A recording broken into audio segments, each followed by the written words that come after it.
মই এতিয়া বগীবিল দলঙৰ ওপৰত আজি ডিব্ৰুগড়ৰ পৰা মাতমৰা ঢকুৱাখানা হৈ দুপৰীয়া মই মাজুলীলৈ গৈছিলোঁ। মাজুলীত বান আক্ৰান্ত ৰাইজৰ লগত এখন্তেক দেখা দিয়াৰ বাবে মাজুলীত গৈ উপস্থিত হৈছিলোঁ। জুগুনিবাৰীত ব্ৰহ্মপুত্ৰৰ মথাউৰি এটা ভাঙি মাজুলীত যথেষ্ট ক্ষতি কৰিছে। ক্ষতিগ্ৰস্ত ৰাইজৰ সৈতে কথা পাতিলোঁ।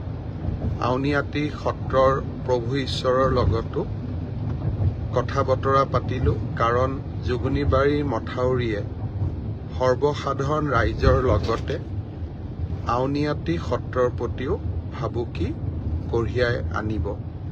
সেয়েহে সত্ৰাধিকাৰ প্ৰভু ঈশ্বৰেও মথাউৰিটো বিজ্ঞানসন্মতভাৱে পুনৰ নিৰ্মাণৰ ওপৰত গুৰুত্ব আৰোপ কৰিছিলে। মাজুলীলৈ যাওঁতে মাতমৰাৰ মথাউৰিটো চাই গ'লোঁ। মাতমৰাৰ মথাউৰিটো এইবাৰ কোনো ধৰণৰ ক্ষতি হোৱা নাই, কিন্তু যদিহে কেতিয়াবা মাতমৰাৰ মথাউৰিটো ক্ষতি হয়, তেতিয়াহ'লে গোটেই মাজুলী আৰু ঢকুৱাখানাত এক ত্ৰাস আৰু সন্ত্ৰাসৰ পৰিৱেশ সৃষ্টি কৰিব।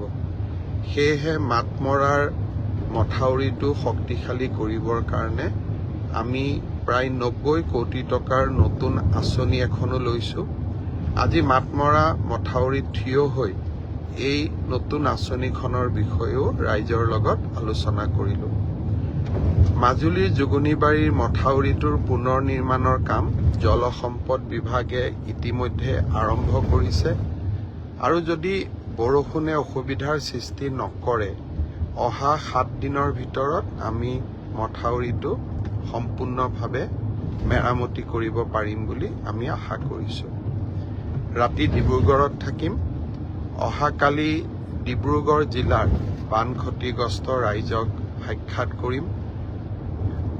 ৰিলিফে হওক, ৰিহেবিলিটেশ্যনে হওক, যি ধৰণে পাৰোঁ ৰাইজক সেৱা কৰাৰ বাবে আমাৰ প্ৰচেষ্টা অব্যাহত থাকিব।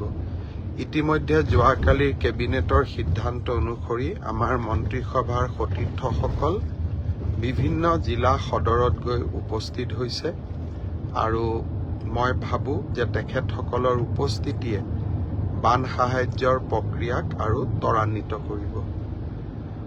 বগীবিল দলং পাৰ হ'লোঁ। মই ভাবোঁ যে প্ৰায় নিশা 9:30 বাজিব ডিব্ৰুগড়ত গৈ পাওঁতে। নিশাটো ডিব্ৰুগড়ত কটাম। ৰাতিপুৱা মই ভাবোঁ যে ডিব্ৰুগড় জিলাৰ বিশেষকৈ যিকেইটা স্থানত মথাউৰি ভাঙিছে, সেইকেইটা স্থান পৰিদৰ্শন কৰি তাতো আমি খৰতকীয়াকৈ মথাউৰিকেইটাৰ নিৰাময়ৰ ব্যৱস্থা কৰিব পাৰিম।